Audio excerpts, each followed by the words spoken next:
বলি গিন্নি, আমি খুব সমস্যার মধ্যে আছি বুঝলে। হ্যাঁ, তোমার তো অর্থের টান ধরলেই আমার কথা মনে পড়ে গো। কি করে বুঝলে? বাবা, বুঝবো না?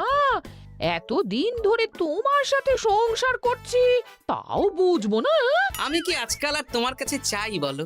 আমার মা আমার নাম রেখেছিল পার্বতী, আর বলেছিল দেখিস তুই ভগবান শিবের মতন বর পাবি।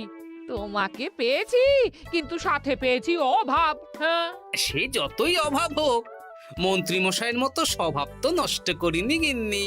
সেই জন্যেই তো তোমার সংসারে পড়ে আছি গো, নইলে কবে এই চাল চুলোহীন সংসার ছেড়ে চলে যেতুম। হ্যাঁ, বলছি শোনো না, ওই কিছু মোহরের খুব দরকার।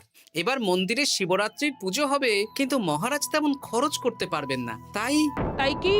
তাই আমাদের সব সভাসদদের বলেছেন দান করবার জন্য। এই দেখো, আমার যা গয়নাগাটি ছিল সবই তো বন্ধক রাখা আছে, নইলে বলতাম। আরে বাবা, সে তো জানি, কিন্তু আর কোনো উপায় নেই।